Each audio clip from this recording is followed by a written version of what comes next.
la ayuda del Señor vamos a adentrarnos en la palabra. No, el domingo pasado fue un domingo muy especial. La verdad que durante la semana el Señor ha confirmado esta palabra, ¿no? Cuando hablamos, ¿se acuerdan, no? ¿En qué libro de la Biblia estaba? En Romanos. Gracias. En el capítulo 6, ¿no? Y la centralidad de la reflexión estuvo en el versículo, ¿se acuerdan qué versículo? Así que también vosotros, consideraos muertos al pecado, pero vivos para Dios. Es el versículo 11, exactamente. Y vimos lo importante que era creer que realmente habíamos muerto al pecado. Y cómo Pablo lo afirmaba. Y nos dimos cuenta, ¿verdad?, que hay un elemento que es trascendental en nuestra relación y en nuestra intimidad y en nuestra comunión con el Señor, que es la fe. Este elemento, ¿verdad?, es crucial, es estratégico. Y cada sermón, de una u otra manera, yo lo he querido resaltar. Porque todo nuestro andamiaje teológico se destruye fácilmente cuando no hay fe. Por eso Jesús le dice a Marta en la tumba de Lázaro: ¿no te he dicho que si crees verás la gloria de Dios?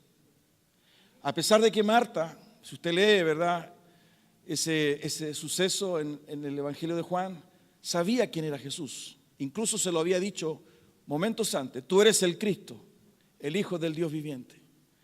Era su bagaje teológico. Sabía quién era Jesús, pero no creía. No te he dicho que si crees. Por consiguiente, queridos, la fe es estratégica en nuestra experiencia espiritual, evangélica y cristiana para vivir la vida en este mundo. Incluso uno de los evangelios plantea esta pregunta de Jesús: ¿y cuando vuelva el Hijo del Hombre, hallará fe en la tierra? Fe. Y sobre todo, tal vez en este tiempo en el que nos ha tocado vivir, considerando la magia, ¿verdad?, de las comunicaciones.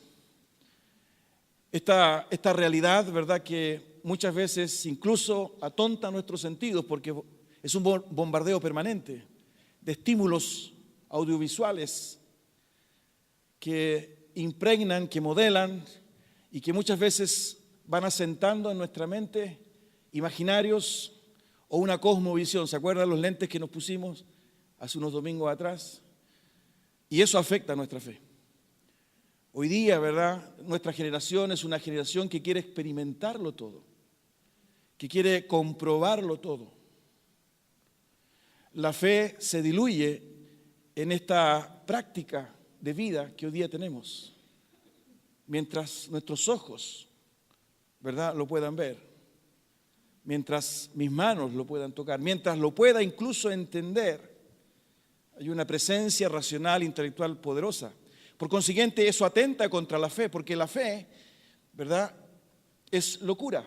La fe, algunos la han definido como un salto al vacío. Usted conoce la definición de fe, ¿no es cierto? Porque hasta la sabemos de memoria, que está en el capítulo 11, versículo 1 de Hebreos. ¿Se acuerdan cómo dice? Es pues la fe la certeza de lo que se espera, la convicción de lo que no se ve. Tenemos fe, ¿no es cierto? Como sabemos eso, tenemos fe, pero no es así.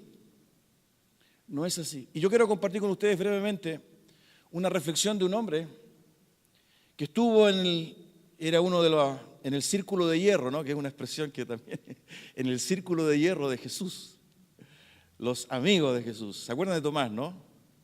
Abran su Biblia, por favor, en Juan capítulo 20. Y vamos a hablar un poquito de lo que sucede en la vida de este hombre. Y vamos a leer del versículo 19 al 31. Yo le llamé a este sermón creo porque dudo. No, así le llamé. que no es muy original. Alguien dijo esa frase, pero la encuentro espectacular. Creo porque dudo, ¿no? Así que vamos a leer el capítulo 20 de Juan, del versículo 19 al 31. Cuando llegó la noche de aquel mismo día, el primero de la semana, estando las puertas cerradas en el lugar donde los discípulos estaban reunidos por miedo de los judíos, vino Jesús y puesto en medio les dijo: paz a vosotros. Y cuando les hubo dicho esto, les mostró las manos y el costado. Y los discípulos se regocijaron viendo al Señor. Entonces Jesús les dijo otra vez: paz a vosotros. Como me envió el Padre, así también yo os envío. Y habiendo dicho esto, sopló y les dijo: recibid el Espíritu Santo. A quienes remitiereis los pecados, les son remitidos, y a quienes se los retuviereis, les son retenidos. Pero Tomás, uno de los 12, llamado Dídimo, no estaba con ellos cuando Jesús vino. Le dijeron pues los otros discípulos: al Señor hemos visto. Él les dijo: si no viere en sus manos la señal de los clavos, y metiere mi dedo en el lugar de los clavos, y metiere mi mano en su costado, no creeré. 8 días después estaban otra vez sus discípulos dentro, y con ellos Tomás. Llegó Jesús estando las puertas cerradas, y se puso en medio y les dijo: paz a vosotros. Luego dijo a Tomás: pon aquí tu dedo y mira mis manos, y acerca tu mano y métela en mi costado, y no seas incrédulo, sino creyente. Entonces Tomás respondió y le dijo: Señor mío y Dios mío. Jesús le dijo: porque me has visto, Tomás, creíste. Bienaventurados los que no vieron y creyeron. Hizo además Jesús muchas otras señales en presencia de sus discípulos, las cuales no están escritas en este libro, pero estas se han escrito para que creáis que Jesús es el Cristo, el Hijo de Dios, y para que creyendo tengáis vida en su nombre. Tengamos un momento de oración.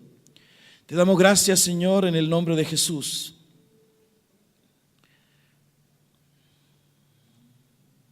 Padre, y en esta hora rogamos, Señor, tu misericordia.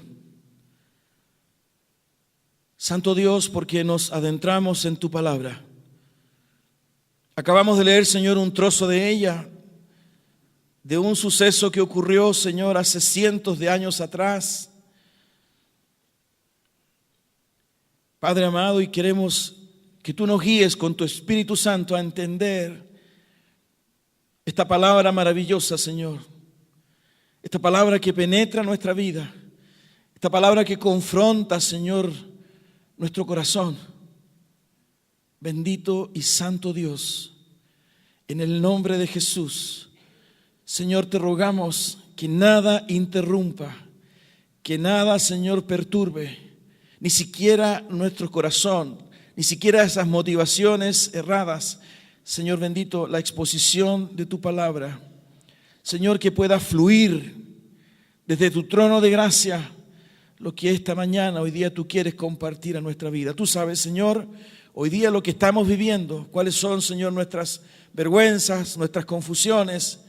Señor, cuál es la razón de nuestra ansiedad. Señor, el motivo de nuestro estado de ánimo, Padre. Y hoy día, Padre Santo, tú sabías que íbamos a estar acá. Y te hemos cantado, te hemos honrado, Señor. Amado Dios, pero necesitamos la sensibilidad para escuchar tu voz a través de la lectura de tu palabra, a través de la meditación de nuestro corazón, a través de la exposición de tu palabra. Dios eterno, tú estás con nosotros. Tú estás con nosotros. Y por eso, Señor, hay vida, hay esperanza, hay expectativa, hay gozo, hay paz, hay sanidad, hay novedad de vida. Señor, porque es tu presencia, es tu palabra, es tu Espíritu Santo, es tu iglesia y es tu propósito. Todo es tuyo, Señor. Gracias, mi Dios. Oramos en el nombre de Jesús. Amén. Bueno, este es un pasaje también conocido, ¿no? Y muchos tildan a Tomás como el incrédulo. Y bueno, es obvio, digamos, porque este pasaje es bastante descriptivo. Es un hombre que quiere comprobar y quiere tocar, ¿no? Es un hombre que no cree de buenas a primera, ¿no? Era uno de los 12 discípulos. Y yo quisiera que rápidamente indagáramos en la misma palabra, ¿verdad?, de Dios. ¿Quién era Tomás? La verdad que no se sabe mucho y hay pocas menciones en la Biblia, en los evangelios, de Tomás, ¿no? Y tal vez si revisamos un poquito algunos de estos versículos, nos vamos a dar cuenta de más o menos quién era Tomás, digamos, porque a priori uno inmediatamente ya lo ha juzgado, o por lo menos, ¿verdad?, no lo mira bien, ¿no? Porque ¿cómo él no va a creer, no? Pero la verdad que este hombre está viviendo un proceso personal fuerte de vida. No se olviden que Tomás, al igual que los otros discípulos, había dejado todo. Y durante 2 años y medio, 3 años, él había consagrado su vida al lado de su maestro, de su Señor, de Jesús. Y había caminado con él, había viajado, había, dormido, lo había escuchado, había sido testigo, ¿verdad?, de los milagros, de la resurrección de Lázaro. En fin, había escuchado la sabiduría, la profundidad, los diálogos de Jesús. Es decir, él había estado en una posición privilegiada. Y no solo como observador, sino que también como protagonista, porque Jesús le dedicó mucho tiempo a los discípulos. La mayor cantidad de tiempo de Jesús fue con sus discípulos. Se calcula que más o menos un 70% de su tiempo en esos 3 años fue para estar con sus discípulos. De modo que Tomás, ¿verdad?, era un hombre que conocía de primera fuente a Jesús. Sin embargo, algo pasaba en su corazón, ¿no? Hay algunos autores que señalan de que probablemente él estaba sumido. Si ustedes se fijaron, incluso cuando Jesús se aparece a los discípulos, él no estaba. Y era cosa curiosa, digamos, porque era un grupo un tanto afiatado, a pesar de que habían algunas diferencias entre ellos, pero frente a la crisis de haber visto cómo tomaban preso y habían muerto a su Señor, ¿verdad?, la tendencia era a permanecer juntos, tal vez con reminiscencias, con recuerdos o compartiendo el dolor, pero Tomás no estaba. Por consiguiente, hay algunos que sostienen que el daño probablemente que se le produjo a Tomás por la desaparición, entre comillas, de Jesús, tal vez fue más que para los otros discípulos, porque precisamente lo que era más, no sé si obvio, pero natural, ¿verdad?, en ese momento era estar juntos. Ustedes han visto cuando nos alcanza, ¿verdad?, la muerte en la familia y sobre todo en el grupo íntimo, ¿verdad?, papá, mamá, hijos, la tendencia de la familia es a permanecer juntos, ¿no? Algo sucede en las emociones y en los afectos que nos hace buscar el estar juntos cuando hay relaciones profundas y cuando la relación ha sido buena. Y estos hombres amaban profundamente a Jesús, habían dejado todo. Jesús había marcado sus vidas, pero curiosamente Tomás ese día no estaba ahí.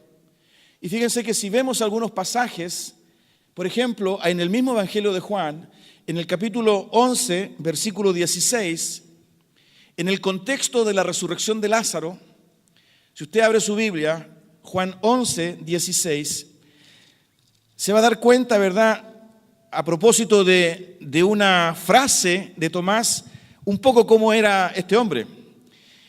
Bueno, le habían avisado a Jesús en el capítulo 11 de Juan que su amigo Lázaro había muerto. Y cuando le avisan a Jesús, en vez de apurarse, Jesús se detiene y pareciera que a propósito decide quedarse 2 días más. ¿no? Fíjense que en los primeros versículos del capítulo 11 uno lo puede, versículo 3 dice, enviaron pues las hermanas para decir a Jesús, Señor, he aquí, el que amas está enfermo. Oyéndolo Jesús dijo, esta enfermedad no es para muerte, sino para la gloria de Dios, para que el Hijo de Dios sea glorificado por ella, ¿no? Versículo 6, cuando oyó pues que estaba enfermo, se quedó 2 días más en el lugar donde estaba, ¿no? Pareciera que lo hizo a propósito, ¿no? El contexto en el cual estaba Jesús, ¿verdad?, con sus discípulos, era lejos de Jerusalén, porque Betania quedaba a 3 kilómetros de Jerusalén. Betania quedaba al lado donde se había producido el fallecimiento de Lázaro. Y Jesús, ¿verdad?, estaba lejos de la ciudad de Jerusalén porque habían intenciones de apresarlo y de matarlo. Entonces el grupo, él con sus discípulos, sabía el peligro que para Jesús significaba el regresar a Betania, un pueblito que estaba al lado de Jerusalén, donde habían intenciones en contra de Jesús. Y en ese contexto, ¿verdad?, aparece este diálogo entre los discípulos. Si ustedes se fijan un poquito más adelante, ¿verdad? Versículo 11 dice, dicho esto les dijo después, nuestro amigo Lázaro duerme, mas voy para despertarle. Dijeron entonces sus discípulos, Señor, si duerme sanará. Pero Jesús decía esto de la muerte de Lázaro, y ellos pensaron que hablaba del reposar del sueño. Entonces Jesús les dijo claramente, Lázaro ha muerto. Y me alegro por vosotros de no haber estado allí, para que creáis. Mas vamos a él. Y aquí aparece Tomás. Miren el versículo 16. Dijo entonces Tomás, llamado Dídimo, a sus condiscípulos, vamos también nosotros para que muramos con él. Tomás, vamos también nosotros para que muramos con él. ¿Se dan cuenta, no?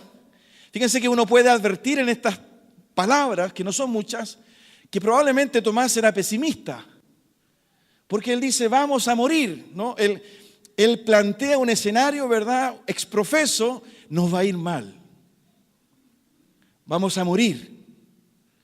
Es decir, era un hombre, ¿verdad?, que si bien expresaba valentía, porque estaba dispuesto a morir, sin embargo, él pensaba que lo más probable, ¿verdad?, que en las próximas horas tengamos que morir. La manera como él entendía un poco, ¿verdad?, la realidad era un tanto pesimista. Él podría haber dicho, vamos, el Señor está con nosotros, ¿verdad? Lo hemos visto resucitar, ¿verdad? No nos va a pasar nada, en fin, porque Él nos va a proteger. Sino que Él dijo, no, vamos, aunque sea a morir con Él. Y uno puede así acercarse y formarse una pequeña idea de Tomás. Pesimismo, valentía, porque él está dispuesto, lealtad, porque él quiere ir y vivir la experiencia de su maestro, no lo deja solo, ¿no? Él expresa ese sentimiento, a lo mejor un tanto impulsivo, ¿verdad? Un tanto impulsivo, pero lo concreto, ¿verdad?, es que este versículo nos permite formarnos un poco la idea de quién era este hombre, Tomás. Miren lo que nos dice el capítulo 15, versículo 5 de Juan. Si usted avanza un poquito más,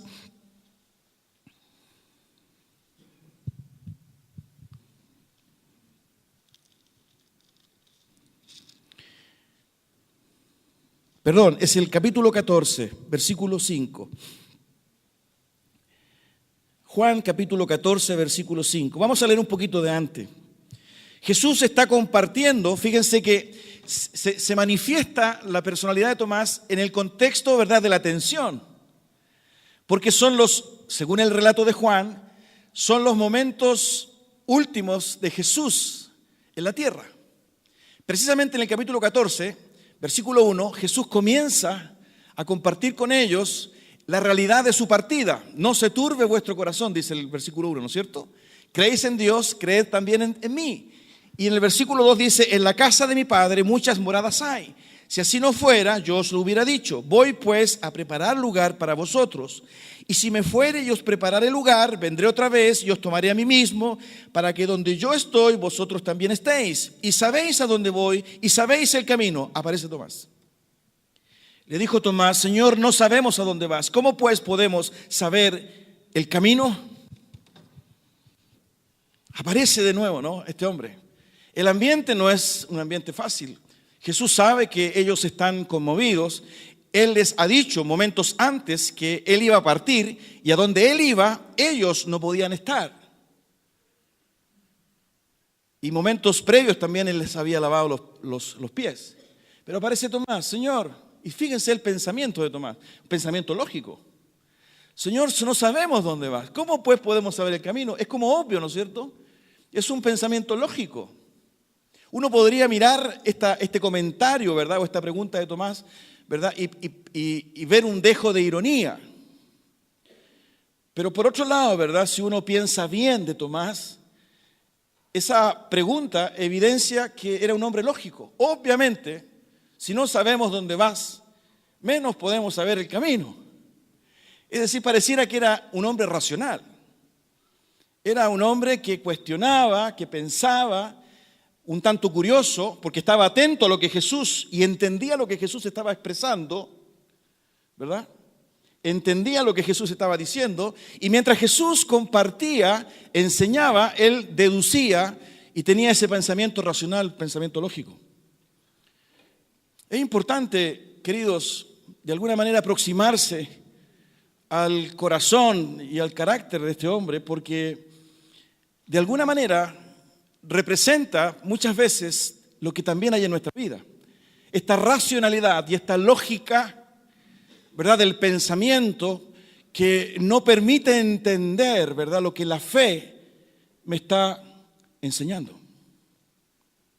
Por eso, si uno logra aproximarse, ¿verdad?, al pensamiento, a la reflexión, al corazón de este hombre, la verdad que uno empieza a encontrar cierta simpatía, porque muchas veces en nuestra vida la lógica, lo racional, lo intelectual, lo que pareciera ser lo correcto, no lo es.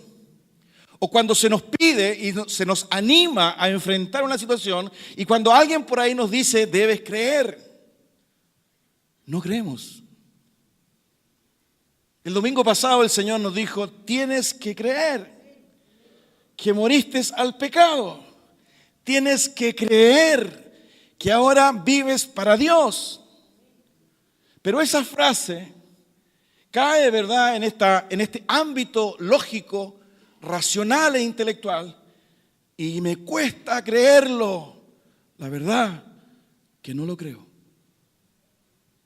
Por consiguiente, mirar a Tomás es mirarnos a nosotros mismos.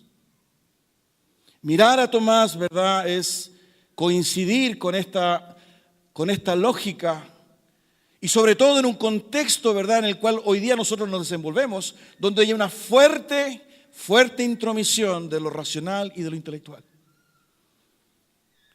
Este pensamiento racionalista, ¿verdad? Pienso, luego existo.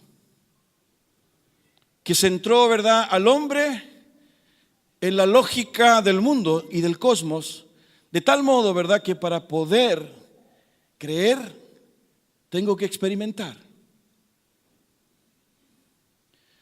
Para poder entender, ¿verdad?, tengo que aplicar el modelo lógico racional. Porque por la fe es imposible. Ese es nuestro gran problema. Esa es nuestra gran lucha. Y lo manifestó absolutamente, y fíjense, de manera sincera Tomás.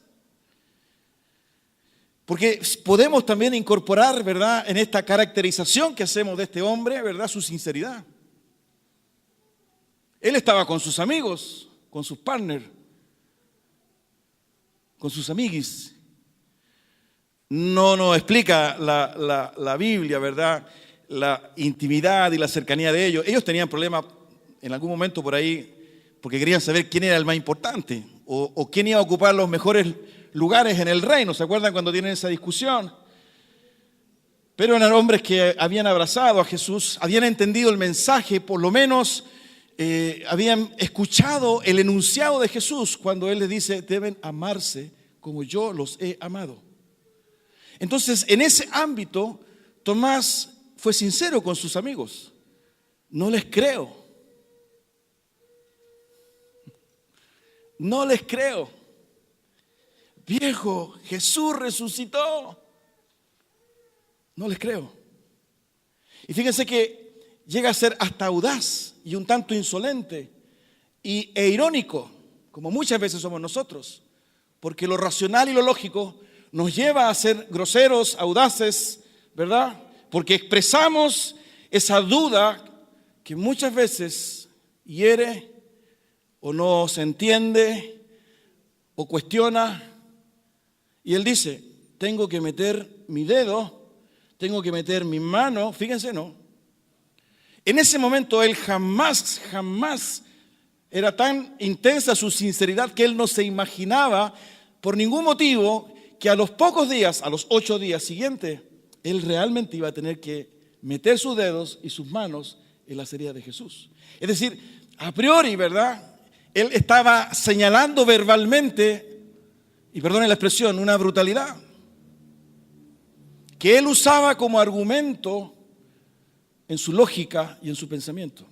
Y quiero ser enfático en esto, queridos, porque precisamente, y lo dije al comienzo a modo de introducción, este es el aspecto que tal vez más nos cuesta para vivir el evangelio y el cristianismo hoy día en medio del lugar y las personas y las situaciones que Dios ha permitido vivamos la fe. Primero de Juan, ¿verdad? Capítulo 5 dice que lo que vence al mundo es nuestra fe. Por consiguiente, todo lo que nosotros podamos escuchar o leer en este lugar, en la palabra de Dios, a través de alguien que pueda exhortarnos o de algún hermano o hermana que pueda aconsejarnos, tiene exactamente el mismo camino a través de la fe. O lo crees o no lo crees. Y si no lo crees, sale de este lugar igual como llegaste. Y si no lo crees, ¿verdad? Estás condenado a vivir permanentemente en torno al 4, como lo hablábamos el domingo pasado. Incluso menos del 4. Y lo que es más grave, al no gustar la vida nueva, la vida abundante, que solo es posible vivirla, experimentarla a través de la fe. Por consiguiente, ¿verdad? Este hombre Tomás, para nosotros, es un retrato bastante preciso de quiénes somos nosotros. Mira, en el capítulo 20, versículo 24 de Juan, si bien no hay un diálogo con Tomás, lo dije también hace un momento, él no estaba presente. ¿Qué dice Juan 20, 24? Juan 20, 24, ¿verdad? Dice, pero Tomás, uno de los 12, llamado Dídimo, no estaba con ellos cuando Jesús vino. Algo dije hace un momento sobre la probabilidad de por qué él no estaba con sus amigos, con sus discípulos. Pero muy probablemente, ¿verdad?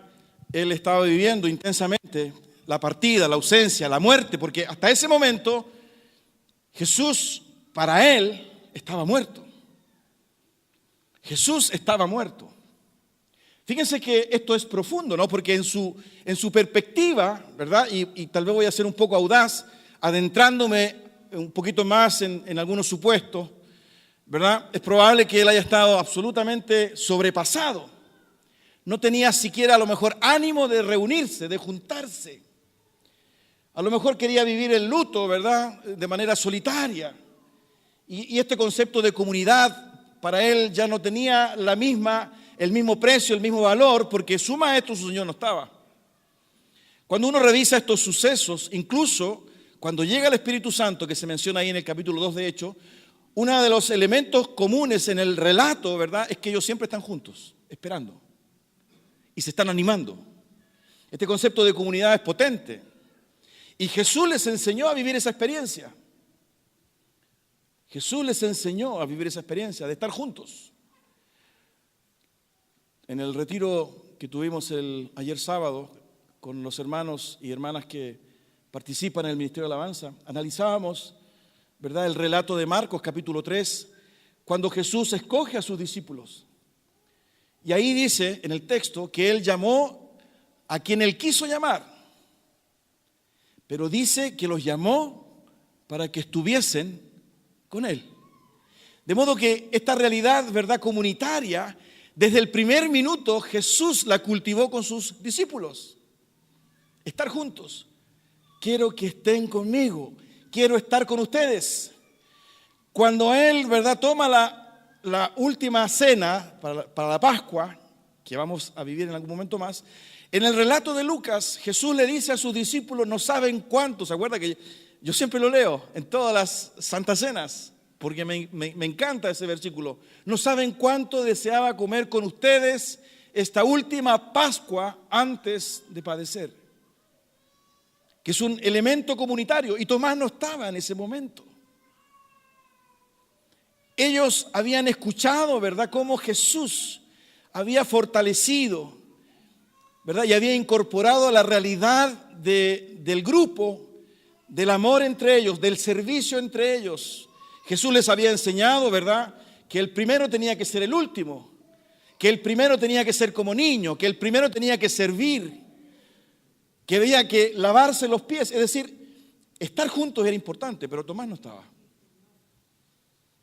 Probablemente su lógica, por eso les pido que me disculpen si voy más allá, ¿verdad?, pero a lo mejor su lógica, esta racionalidad de no entender, ¿verdad?, lo hacía aislarse y no estaba con sus amigos. En momentos, por favor, en momentos cruciales. Si usted se fija en el relato, recién había muerto Jesús, de modo que a él no tenía la Biblia, porque en ese tiempo no existía la sociedad evangélica, la sociedad bíblica, entonces él no sabía que Jesús había resucitado. Si ustedes se fijan, desde que comenzamos a leer en el versículo 19, dice que al día siguiente, es decir, había una convicción en él de que Jesús estaba muerto. Y eso había sido devastador. Su lógica, fíjense cómo puede afectar la racionalidad de una persona, ¿no? Porque el hecho de no haber estado presente, ¿saben?, no le permitió a Tomás experimentar la revelación de Jesús en el momento que Él les visita. El hecho de no haber estado presentes, ¿verdad?, no le permite a Tomás participar de la bendición de ver nuevamente a su maestro. Él no estaba en comunión.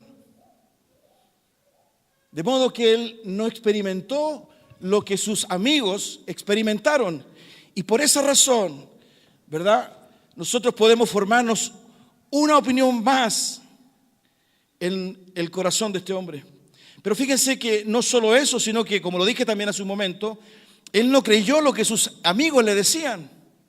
Versículo 25, si no viere en sus manos la señal de los clavos y metiere mi dedo en el lugar de los clavos y metiere mi mano en su costado, no creeré. Fíjense que él decide no creer. Ojo con eso, ¿no? Porque la fe es una decisión. El creer es una decisión. Así como el amar es una decisión. Son conceptos, ¿verdad?, que nosotros debemos incorporar en nuestra vida porque están vinculados al acto de creer y de tomar decisiones. Pero él decide no creer. Le dice a sus amigos, no les creo. Decido no creerles.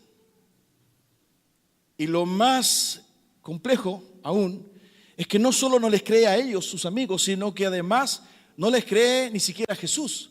Porque Jesús les había dicho que Él iba a resucitar. Si ustedes leen el capítulo en Marcos, por favor, capítulo 10. Vayan a Marcos 10. Jesús claramente, en Marcos 10, versículo 32.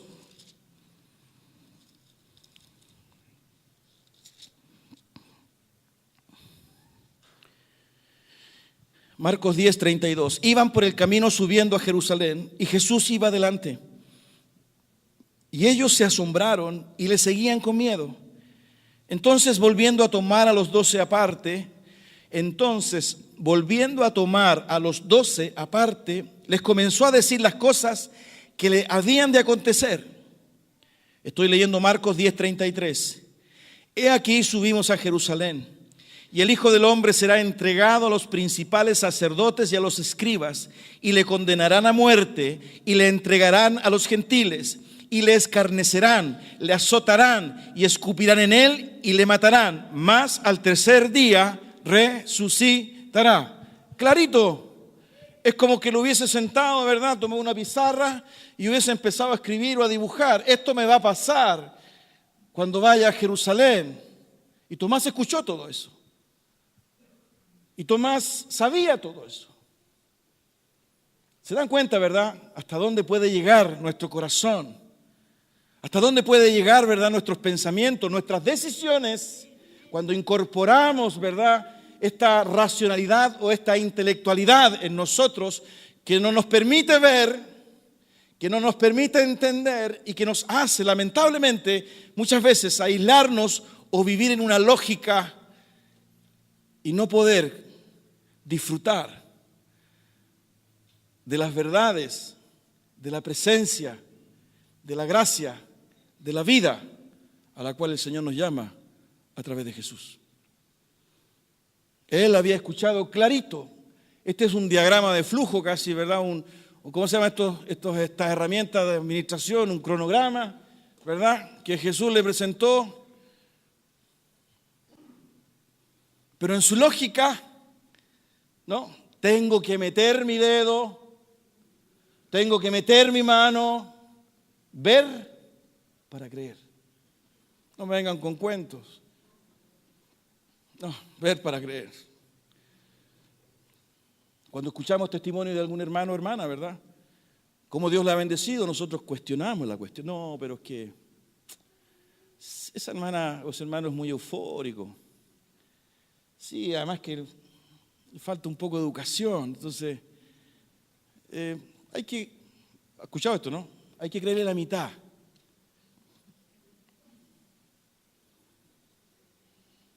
O no saber si orar, ¿verdad?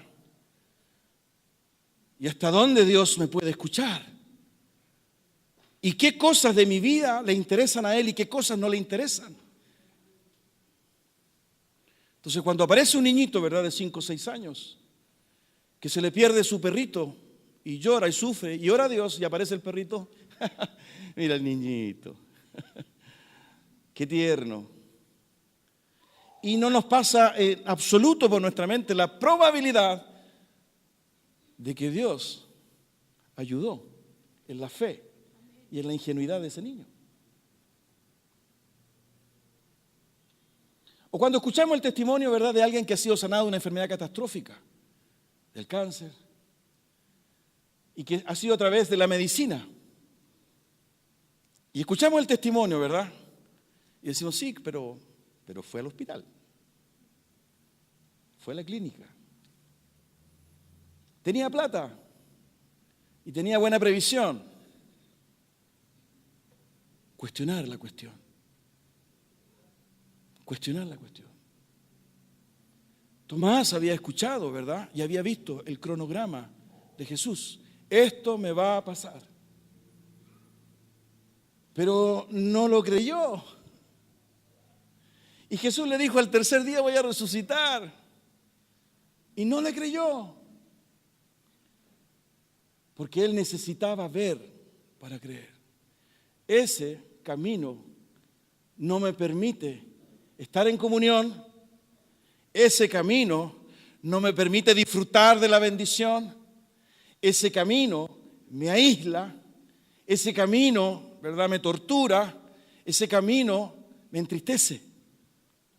Porque la Biblia dice que sin fe es imposible, y grábelo en su corazón, es imposible agradar a Dios. Es imposible agradar a Dios sin fe. Por consiguiente, si hay alguna duda, si hay algún aspecto, ¿verdad?, que nosotros queramos cuestionar, muere y concluye cuando la propia palabra de Dios dice, tienes que creer. Fe. Y eso fue lo que le pasó a Tomás. Fíjense que el tema de la incredulidad, hermanos amados, es un temazo para Dios. Es un temazo. Y todo lo que hoy día nos pasa en nuestra sociedad, en nuestra cultura, todas las influencias que hoy día nosotros recibimos en el entorno en el cual estamos, en esta estructura, en este sistema, ¿verdad?, económico, político, social, cultural, atenta contra la fe, porque el hombre quiere gustarlo, controlarlo y probarlo todo. Este concepto de fe es una locura. El pensamiento racional y lógico mata la fe. Perdón, no me malinterpreté. No estoy diciendo, ¿verdad?, que Dios no quiere que pensemos. No estoy diciendo, ¿verdad?, que Dios no quiere que razonemos. No estoy diciendo eso. Yo sé que usted me entiende.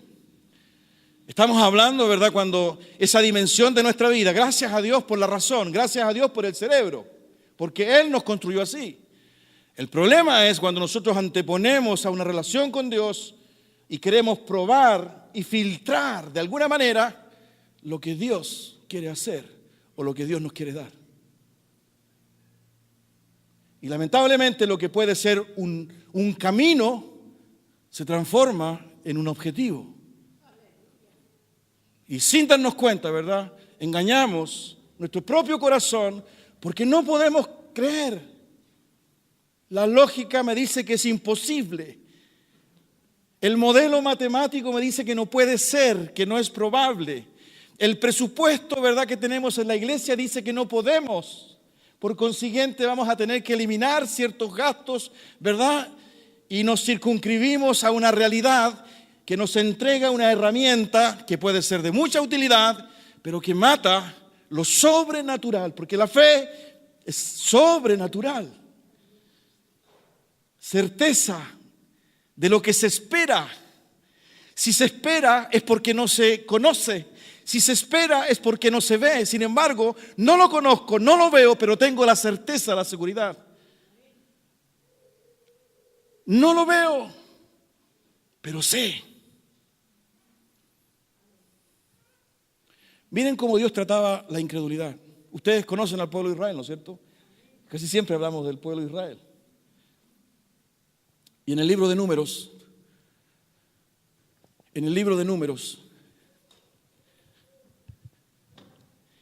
yo quiero llevarlos a ver cómo Dios trataba la incredulidad. En el capítulo 14 de Números,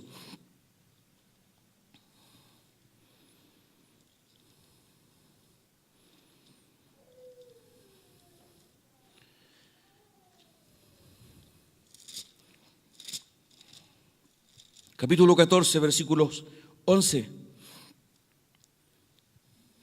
Y Jehová dijo a Moisés, estoy leyendo Números, capítulo 14, versículo 11. Y Jehová dijo a Moisés, ¿hasta cuándo me ha de irritar este pueblo? ¿Hasta cuándo no me creerán con todas las señales que he hecho en medio de ellos? Aparece, ¿verdad?, la expresión de un sentimiento de Dios, este antropomorfismo, ¿verdad?, donde podemos constatar el corazón de Dios. ¿Hasta cuándo no me vas a creer con todas las señales que yo he hecho en tu vida y tú aún dudas? ¿Hasta cuándo? Eso está diciendo Dios a Israel. Y miren, en esa expresión, ¿verdad?, del corazón, entre comillas, de Dios, si tú lo revisas ahí en el capítulo 14 de Números, dice, yo los heriré de mortandad, versículo 12, y los destruiré.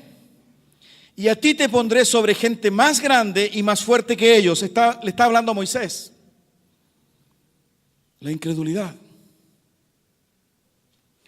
Si usted sigue leyendo el relato, se va a dar cuenta que Moisés intercede por el pueblo. Moisés, delante de Dios, intercede por la incredulidad del pueblo. Y miren cómo, no lo vamos a leer todo por el tiempo, pero en el versículo 19 dice, está hablando Moisés, perdona ahora la iniquidad de este pueblo según la grandeza de tu misericordia, y como has perdonado a este pueblo desde Egipto hasta acá. Entonces Jehová le dijo, estoy leyendo Números 14, 20, yo lo he perdonado conforme a tu dicho. Fíjense, ¿no?, como Dios amaba a Moisés. Mas tan ciertamente como vivo yo y mi gloria llena toda la tierra, todos los que vieron mi gloria y mis señales que he hecho en Egipto y en el desierto, y me han tentado ya 10 veces y no han oído mi voz, no verán la tierra de la cual juré a sus padres. No, ninguno de los que me han irritado la verá. Juicio de Dios, que es algo que no nos gusta escuchar, porque empezamos inmediatamente a cuestionar a Dios. Este es Dios cruel. Y aparece, ¿verdad?, esta racionalidad en nosotros. Si Dios existe, ¿por qué hay tanto sufrimiento? Si Dios existe, ¿por qué los niñitos se mueren de hambre?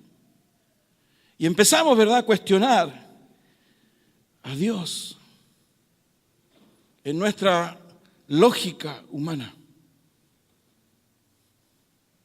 ¿Hasta cuándo no me van a creer? Me han tentado 10 veces. Moisés, ¿verdad?, sale a interceder por su pueblo. Por favor, perdónalos. Sí, le dice Dios, ya los perdoné porque tú me lo has pedido. Pero ellos no van a entrar a la tierra prometida. Y viene el juicio de Dios. Y por eso, ¿verdad?, surge este periodo de 40 años en que el pueblo de Israel se transforman en errantes. Por cada día que ellos estuvieron espiando en la tierra, un año. 40 días, 40 años. Hasta que murió toda esa generación, desde los que tenían 20 años hacia arriba. ¿Y saben por qué? Porque no creyeron. Porque no creyeron. La incredulidad es un tema para Dios. Cuando Dios, a través de Jesucristo, Él dice que ha perdonado tu pecado, es porque ha perdonado tu pecado. Por consiguiente, la culpa que hay en tu mente desaparece porque tú crees, ¿verdad?, que Él realmente perdonó tu pecado y que no hay nadie que pueda apuntarte y enrostrarte porque Él perdonó la sinceridad de tu corazón, ¿verdad?, y el quebranto de tu vida, y te perdonó. Por eso que Pablo decía que somos nueva criatura, porque por eso dice que las cosas viejas pasaron y que todas son hechas nuevas. Ese aspecto, esa dimensión, ¿verdad?, de vida está cimentada en el creer que realmente es así. Por eso que el Evangelio, ¿verdad?, es maravilloso porque quita la culpa. Por eso que Jesucristo en la vida de una persona hace todo nuevo, ¿verdad? Porque Él lleva nuestras cargas, porque Él perdona nuestra vida, porque Él le da sentido distinto a nuestros actos y a nuestros dichos. Todo hermoso, pero aparece el pero. ¿Cuál es el pero? Tienes que creer. Porque la incredulidad, ¿verdad?, desbordó o sacó de las casillas a Dios. ¿Hasta cuándo no me vas a creer? Me has tentado 10 veces con todas las señales que yo he hecho y aún dudas.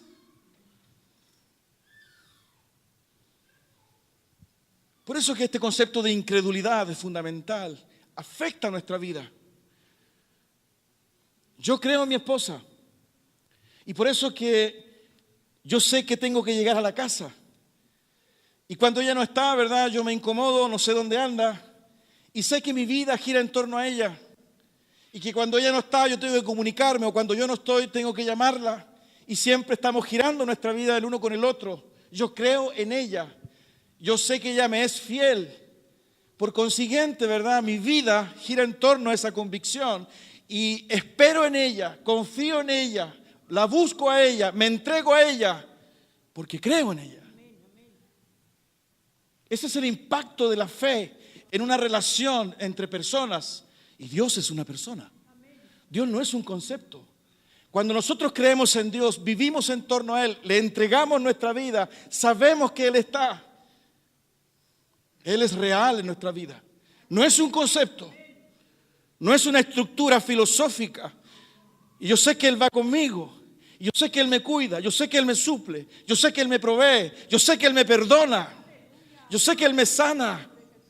Porque mi vida gira en torno, así como con mi esposa, gira en torno a Dios. Él es real.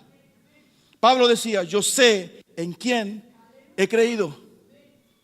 Por eso que el tema de la incredulidad, ¿verdad?, es potente para Dios, es un temazo para Dios y también es un temazo para nosotros porque nos permite salir de la mediocridad y nos permite adentrarnos en las promesas de Dios, en la realidad, ¿verdad?, de Jesucristo obrando en nuestra vida para vivir la vida abundante, para que nuestro lamento se transforme en un cántico nuevo y para vivir la experiencia de salir del lodo cenagoso a la roca firme.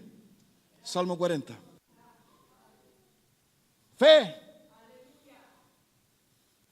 Como viendo al invisible. Lo dice la Biblia, ¿no? Como viendo al invisible. Es construir, ¿verdad?, un arca. La locura de Noé, que construye un arca cuando nunca antes había llovido y se demora años en construirla. Y todos estaban en otra y se burlaban y él construía porque Dios le dijo que la construyera. Eso es locura. Locura, ¿verdad?, es llegar a las puertas de la ciudad, una ciudad fortificada, enorme, y dar 7 vueltas en torno a ella, ¿verdad?, cantando y gritando, ¿verdad?, y dando vueltas, y los soldados enemigos miraban para abajo y decían, ¿estos están locos? ¿Qué les pasa? ¿Estos son soldados que son, la verdad, que remedos? Mira qué estúpido, dan la vuelta, mira, va a dar la vuelta, vaya, mira, ese se cayó, va dando la vuelta. Dios les había dicho que tenían que dar 7 veces la vuelta en torno a la ciudad, porque Él iba a conquistar la ciudad. Fe. Fe. Aparece Gedeón, ¿verdad?, con 30,000 hombres para liberar al pueblo de Israel. Estaban, ¿verdad?, en los enemigos, ¿verdad? Y Dios le dice, no, 30,000 son muchos. Tienen que ser menos. Usted conoce la historia. Ofréceles a aquellos que tengan temor que se vayan para la casa. Se fueron 20,000, creo. Quedaron 10,000. No, todavía son demasiados. Anda que tomen agua en el río. Y fueron a tomar agua en el río. Fíjate cómo toman. Si hay alguno que se arrodilla o hay otro que se tira de guata como los perros. Fíjate. Y apártalos. Quedaron 300. Ahora sí, 300. Si eran 30,000, ni siquiera el 1%. O es el 1%, no sé. Y Dios le dice, para que tú no creas que fuiste tú, sino que fui yo. ¿Qué está diciendo Dios? Tu lógica. Es tu lógica. ¿Tú crees que son tus recursos? ¿Tú crees que es tu preparación y tu capacidad? ¿Tú crees que es tu raciocinio? ¿Tú crees que son las conclusiones que tú sacaste? Sí, me conviene, no me conviene. ¿Es gente buena, es gente no tan buena? Sí, la verdad que me simpatiza el Evangelio porque soy cristiano y la verdad que siempre he sido cristiano. Esto es un tema que va y que compromete profundamente, ¿verdad?, la vida de aquel que dice que cree. Porque no es un tema racional. La fe, ¿verdad?, es locura. Es creer lo increíble. Es creer lo increíble. Fíjense la paradoja. ¿Cómo puedo creer lo increíble? Es imposible. Pero ese es el llamado de Dios. Es la única forma de caminar sobre las aguas. Y finalmente, queridos, acabo de hablar del juicio de Dios para con Israel, ¿no es cierto? Y cómo Dios reacciona frente a la incredulidad. Pero en el nombre del Señor, la palabra de Dios tiene buenas noticias para nosotros. Porque yo quiero que nos detengamos un momento en cómo Jesús trata la incredulidad de Tomás. Mira, vuelve a Juan, capítulo 20.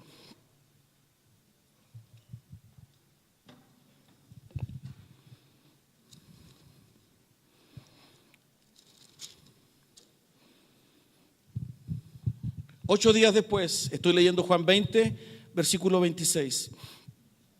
8 días después, estaban otra vez sus discípulos dentro y con ellos Tomás.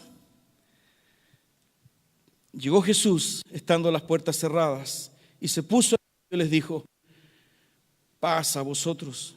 Luego dijo a Tomás, pon aquí tu dedo y mira mis manos y acerca tu mano y métela en mi costado, y no seas incrédulo, sino creyente. Entonces Tomás respondió y le dijo: Señor mío y Dios mío. Jesús le dijo: porque me has visto, Tomás, creíste. Bienaventurados los que no vieron y creyeron. ¿Se fija cómo Jesús trata la incredulidad de Tomás? ¿Se fija la ternura de Jesús? ¿Se fija el cuidado y la delicadeza de Jesús? Porque Jesús podría haberle dicho: como muchas veces le decimos a nuestros hijos, ¿no? ¿Qué te dije yo? Si tú me hicieras caso, ahora vuelves con la cola entre las piernas, ¿no es cierto? Acuérdate de este momento. Acuérdate de este momento. Sí, pues. ¿No somos así nosotros? Porque no tenemos gracia. Porque pasamos la boleta inmediatamente. Porque algo hay en nosotros que nos impide manifestar la gracia, el amor y la misericordia. ¿Quién más que Jesús podría haberle dicho a Tomás: pasa acá tu mano? ¿Y? ¿Creí o no creí? Así que tú eres el incrédulo. Acuérdate lo que hizo mi padre, ¿verdad? Con ese pueblo, ¿verdad? Hace 100 años atrás. ¿Cómo mi padre los castigó? Y tú no me creíste. Acuérdate que yo dije que iba a resucitar al tercer día. Y tú estuviste presente, Tomás, y no te acordabas.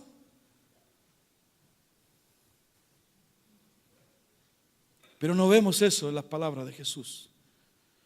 Lo que vemos en Jesús, fíjense, hermanos, cómo Jesús baja al nivel de Tomás sin reproche.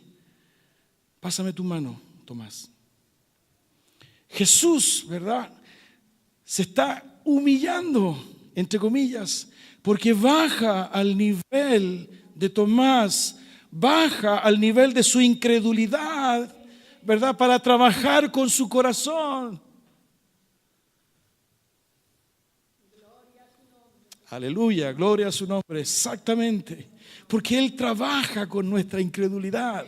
Él tiene la ternura y el cuidado. Por eso que así como Moisés intercedió ante Dios, ante la santidad de Dios por su pueblo, nosotros tenemos a Jesucristo, quien intercede por nosotros ante Dios, por nuestra incredulidad y por nuestras luchas y por estos procesos lógicos y racionales que nos impiden muchas veces entender la obra sobrenatural de Dios en nuestra vida.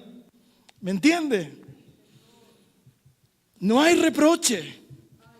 E incluso Jesús le dice: sabes, la verdad que tú creíste porque me viste, pero van a haber muchos que van a creer a pesar de no verme.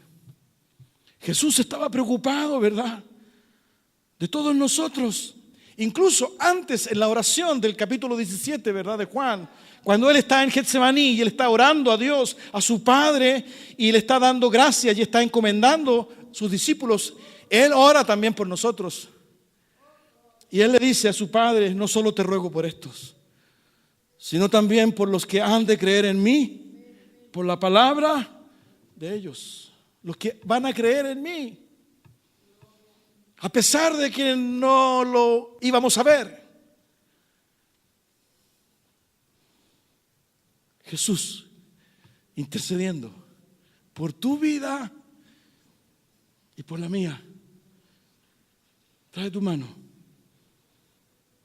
Trae tu mano. ¿Tú quieres experimentarme? ¿Tú quieres experimentarme? Ven, acércate. ¿Tú quieres tocar?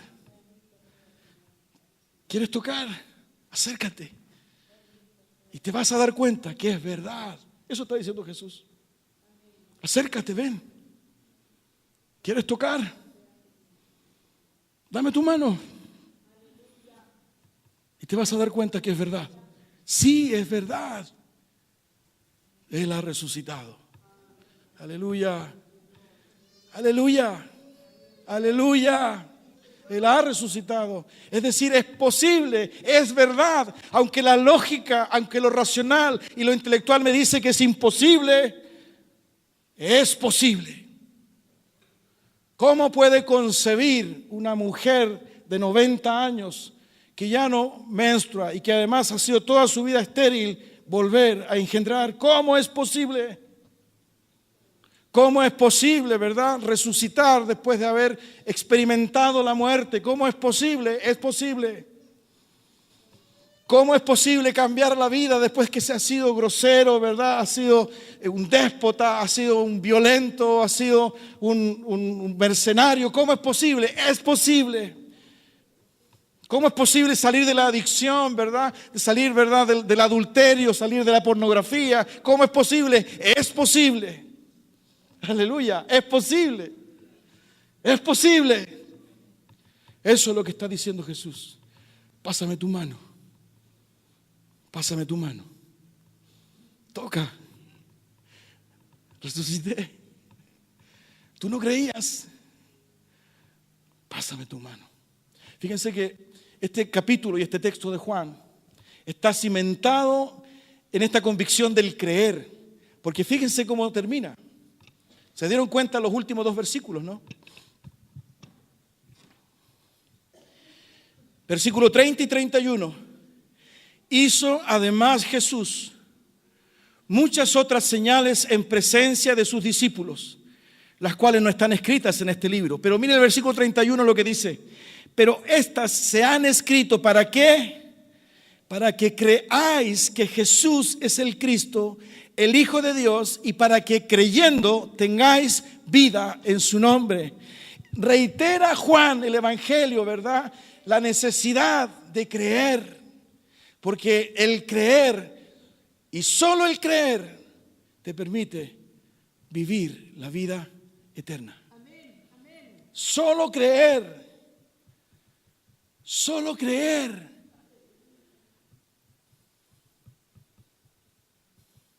¿Tú crees? ¿Tú crees? ¿Y por qué aún pateamos las piedras? ¿Por qué aún sufrimos mirando los imposibles? ¿Hay algo imposible para ti en esta mañana? ¿Hay algo, verdad, que te atormenta y que no ha podido cambiar? ¿Hay algo que aún está en la experiencia de la muerte en tu vida, en tu relación de pareja, de familia, con tus hijos, en tu negocio? ¿Hay algo? Yo te quiero invitar en esta tarde que tú puedas dar ese paso que dio Tomás. Cuando Jesús le dijo, pásame tu mano, ¿cuál fue la respuesta de Tomás? ¿Cuál fue? ¿Cuál fue la respuesta? Señor mío y Dios mío. Aleluya. Señor mío y Dios mío. Es tu Señor. Es tu Dios. No estoy hablando si eres cristiano, si asistes a la misa, si sabes algunos rezos, si conoces la Biblia. No. Te estoy preguntando si conoces a Jesucristo, si eres Señor de tu vida. Te estoy hablando de eso. Las decisiones que tomas, los lugares a los cuales vas, lo que haces cada día, las 24 horas del día, están en la conciencia de que Jesús es tu Señor. Cuando te enfrentas, ¿verdad?, con tu pareja, cuando te enfrentas con tus hijos, cuando te enfrentas con tus socios, cuando te invitan a donde no debieras ir, ¿verdad? Tú estás consciente de que Él es tu Señor y que tú tomaste la decisión de creer en Él. Porque esto no se trata de buenas intenciones. Lo que estaba haciendo Jesús con Tomás, ¿verdad?, era una constatación física. Jesús, ¿verdad?, se allanaba al nivel de Tomás para que en su problemática Tomás entendiera. Por eso que es importante que este Señor mío y Dios mío sea un acto consciente Y si quieres, aquí sí aplicamos lo racional, porque es una decisión. Decide que Él sea Señor tuyo y Dios tuyo. Decide y entrega tu vida, entrega tu familia, entrega tu enfermedad, entrega tus negocios, entrega tus relaciones, entrega tus expectativas, entrega al Señor para tener vida. Vamos a tener un momento de oración. Inclina tu cabeza. Tú eres santo Dios, de gloria a Dios, de toda majestad. Tú eres santo Dios, de gloria a Dios, de toda majestad. Dilo, tú eres santo.